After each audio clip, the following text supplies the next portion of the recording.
I don't care how much some of you dislike Scream 4, you better thank God this wasn't Wes's last film.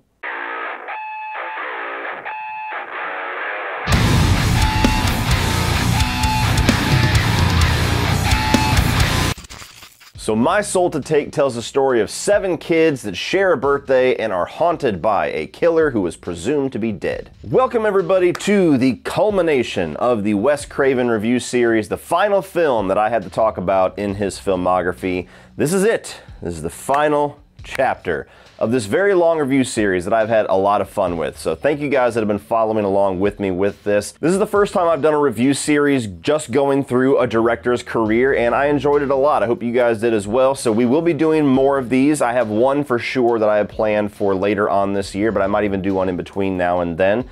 But for Wes Craven fans especially, this was fun to go through all of the good, the bad, and the ugly of that man's movies. So My Soul to Take.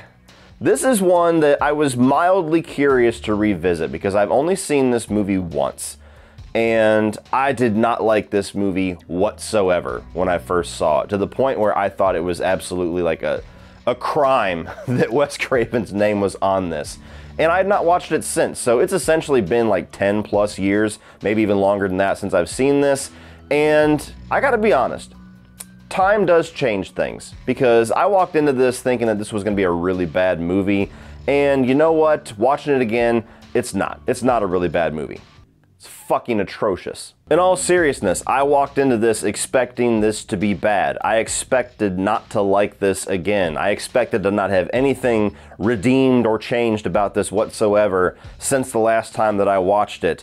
And I probably could have been paid a couple $100s to review this film, and I still would have been annoyed by the end of it that I just spent 90 minutes of my life watching this piece of garbage. So starting off with the positives, because as much as I detest this movie, there are a couple things that I do like about it. The number one thing is that I do like the concept. I can believe wholeheartedly that Wes Craven came up with this concept, that the story idea came from his mind, because it's a very unique, creative concept about this killer who is possessed by souls to almost have like this dissociative identity disorder form of like delusion, to where he's actually this famed serial killer that people are on the hunt for and he doesn't even realize it.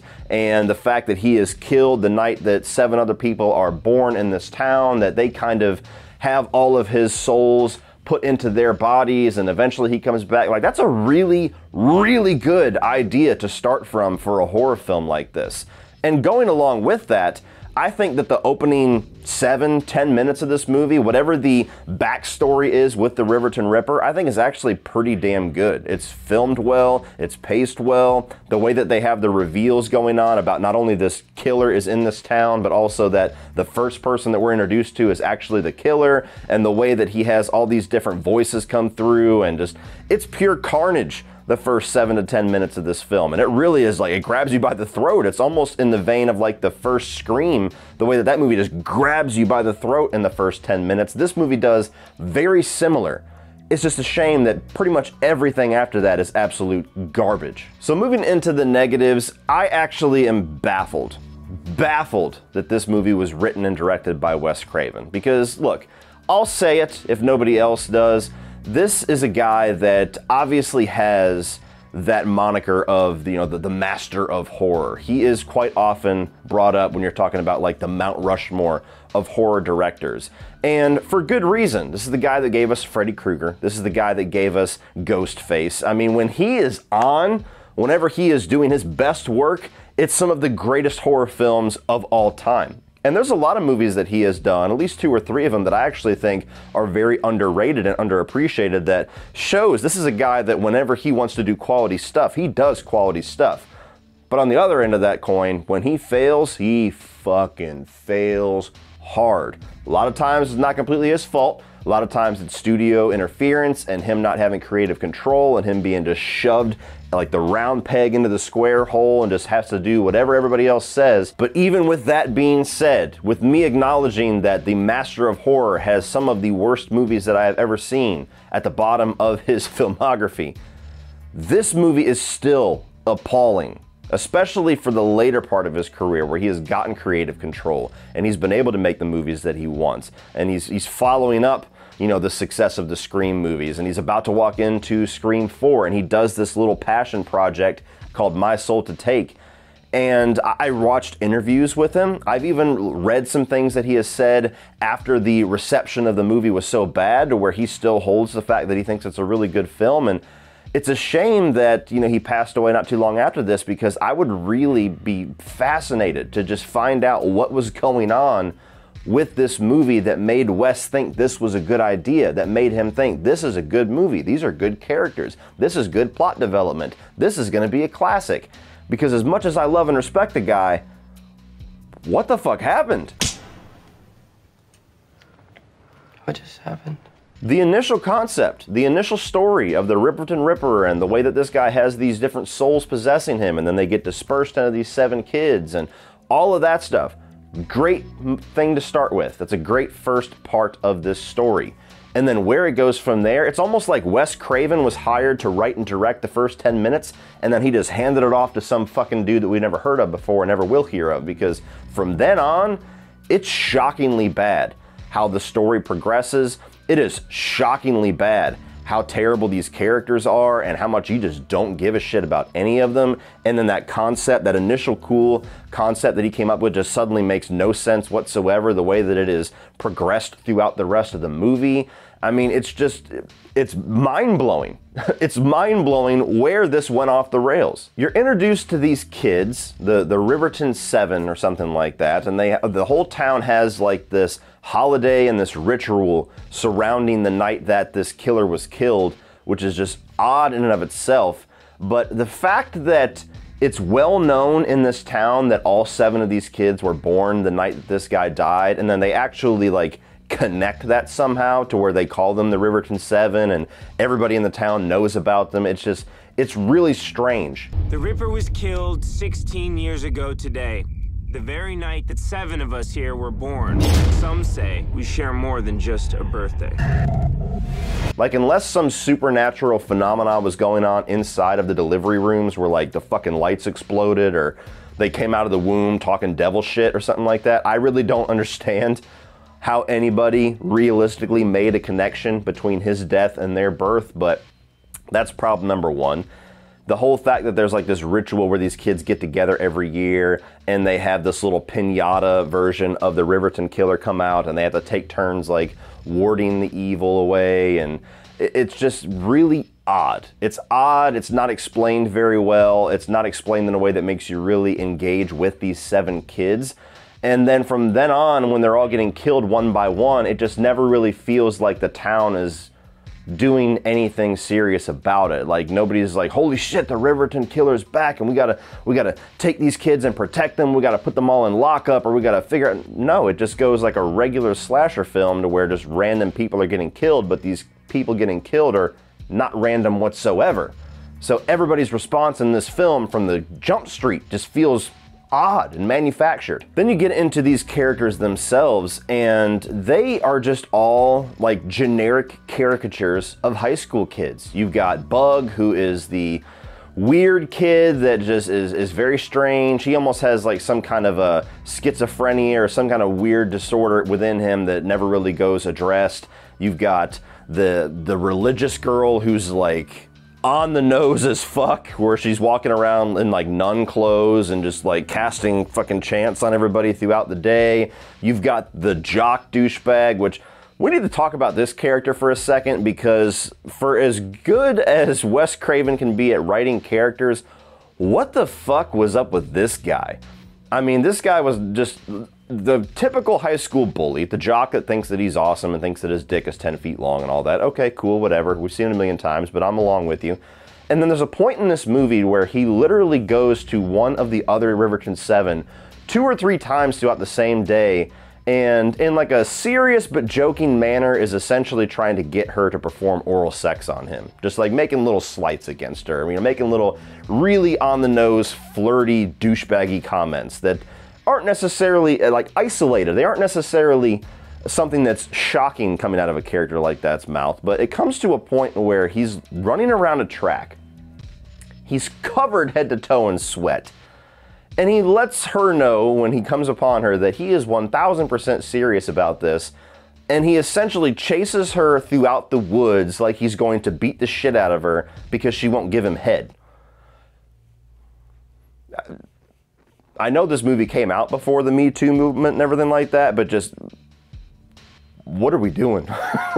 What the fuck are we doing with that character? I mean, like, that was a character that I don't know if that was meant to be somebody that you like enjoy his death, or like you wanted to see him just get like decimated by this killer at some point because he was just such a despicable human being. But I just don't understand the script writing where you have this guy who is just so mentally fucking ridiculous that he's going to physically threaten a girl and chase her with like this nefarious intent because she won't suck him off, especially when he approaches her covered in sweat. It's like, okay, come on, dude, at least have a little decency. Like, approach her after the shower, come on. But in all seriousness, like that entire sequence of events there where he was chasing her throughout the woods and it leads to both of their deaths, I was just kind of sitting there with like, there was cartoon question marks and sparks and shit going on up here. I was just like, I'm not computing what is going on right now. The dialogue all the way throughout the movie after the opening is just, it's atrocious. It's not interesting, it's not performed well, it's not written well. I mean, going back to Jock Guy, there's this whole thing that's introduced at one point to where somebody tells him like, hey, I heard that you knocked up the principal's daughter. And he's like, what? And then later on, when he's trying to get this chick to give him head, he brings it up a second time, like, hey, I got her pregnant, I don't know what to do. And it's just so weird that it's something that's not a subplot whatsoever, but it's being treated like a subplot with the dialogue. And then as he gets killed, and he says something like, any last words or any regrets or something like that, and he goes, my unborn child. And if my brain wasn't short-circuiting enough in that sequence, just that line and the delivery of that line, and wow. Like, I've seen straight to DVD garbage that isn't that bad in that moment. And the entire mystery that this movie is trying to implement, it's trying to have a little bit of that whodunit flavor of the Scream films. The tone of this movie is absolutely trying to go off of his success that he had with the Scream movies.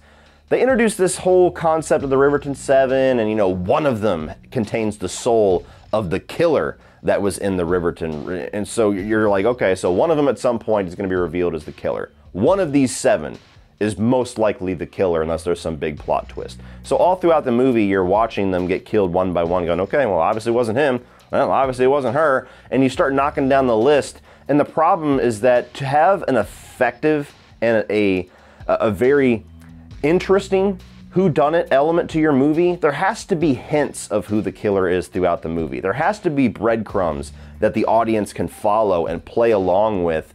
And so when you get to the end of the movie, you have some audience members that are like, ha, I knew it because of A, B, and C. Or you get some people that are going, fuck, I would have never guessed him because clue B sent me to a red herring and I went over here and I got stuck on that. That's the whole fun of these movies.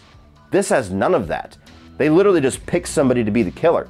It doesn't matter who the fuck it is. You could have changed that character with any of the other 7 characters and the movie would not have been affected one iota because there is none of that breadcrumb element to this whodunit. The kills are also boring, generic, uninspired. I mean, let's be honest, I've said for pretty much all of the Scream films, especially the ones directed by Wes Craven, that the kills were never really all that creative. That's certainly not something that they either chose to focus on or focused on very well. It's always been pretty, generic stabs. And that comes over here to My Soul to Take, but it's even more egregious. I mean, for a film where something like this, that's just this poor quality, could have been helped tremendously by some really gnarly kills, especially with characters like Jock Guy that we just want to see done in a creative way. And it's nothing. It's just a stab, or guy gets thrown off a bridge in a zoomed out shot, and just for a slasher film, it's not here. You come into this movie looking for carnage candy, I mean, you're gonna get that glass bowl full of old ass 1970s strawberry candies that every old lady has in their house. This is also one of those movies that annoys me with the way that they portray high school. I hate how grown-ass adults write high school and write high school kids sometimes. It just feels like they're really glamorizing things or just taking them to the most exaggerated degree they possibly can. I mean, you have a whole storyline in here where one character is essentially like a mob boss for the school, and all the other bullies in school, including Jock Guy, is just like a middleman, and they're like following out orders, and if they don't follow through on these orders and chase you through the woods, then they're gonna have to deal with the chick in the girls' bathroom. And it's just like, what the fuck is going on here? Like, where did you come up with that? Like, there's a cartoon version of that that might be entertaining, not in the real world. Give me a break. To the point where even the adults are aware that this is going on. The teachers are aware, the fucking parents are aware, and even the plot twist later on that she's Bug's sister. There's just, don't give a fuck, and okay, what does that add to anything? And finally, while this does not affect the movie's legacy as it goes forward, but it's certainly worth noting that My Soul to Take was possibly the most greedy and shameless and egregious post-converted 3D film that had ever been released. I mean, there's been a few, so I might be forgetting a worse one, but this movie was released, My Soul to Take, coming to you in 3D, and when you saw this in the theater after paying your premium ticket price to get those bullshit glasses, there's nothing 3D in this movie. When you saw it in theaters, there was no 3D effects, no 3D blood, no knives getting thrown at the screen, to the point where when you watch the movie at home, aside from the gore just being extra digital, which again, fuck that, you don't see any like 3D effects that look odd at home. You know, you watch something like Friday the 13th Part 3 or some of those movies that came out in the mid-2000s where they're like pushing something towards the screen and you're like, oh, well, obviously this is looking weird because I'm not seeing the fucking broomstick coming at me in 3D, but this movie had none of that. They just made it blurry without those glasses so that they could charge you $3, $4 extra, which is, for a movie this quality, right there. All in all, guys, this is a movie that still baffles me. I don't know whether or not I think this is a worse film than The Hills Have Eyes Part 2. Those are certainly going to be the two competing for the bottom in my Wes Craven ranking, but this is the one where I'm just genuinely confused. It genuinely, I wanted to read some story where Wes Craven was like, hey, I got sick 3 days into production. I filmed the opening and then somebody else took over, but they still slapped my name on it. I was like, it had to be something like that. There's got to be a story out there. There's got to be. No. This is a movie that he wrote, he produced, he directed. It's his brainchild. It is his passion project. He was in creative control from start to finish and still hold to the fact that he thought it was a good film after everybody said, no, Wes, no, it is not. And I'm still, years later, rewatching it for the first time, baffled at how that man gave us this movie. So if you're a fan of Wes Craven and you have not seen this, if you can find it anywhere to watch for free, maybe watch it just so it can make all of his other movies look that much better. But this thing is a train wreck. Fuck this movie. So what do you guys think of My Soul to Take? Do you even remember this thing? Have you ever seen it before? Has my extreme detestment for it just piqued your curiosity? I had to pay to watch it, to rent it, so maybe just wait for Netflix or somebody to acquire this for a month. Like, I'm telling you, please don't spend money on this thing. But let me know all of your thoughts down below. Are you somebody that actually liked this? Or that thinks it's one of his better movies, or loved the concept or something? Let me know down below so we can talk about it, guys. But yeah, it's baffling. It's baffling how bad this movie is. So thank you guys for watching. Please like and share this video. Hit that subscribe button so you do not miss later on this week when I do my Wes Craven ranking of every single one of his theatrically released movies. And also we'll be doing another review series based on a director later on this year that if you're a fan of Wes Craven, you definitely want to stick around for. So hit that subscribe button so you don't miss any of that. Thank you guys for watching as always, and remember, opinions are like assholes, but that doesn't mean that you have to be.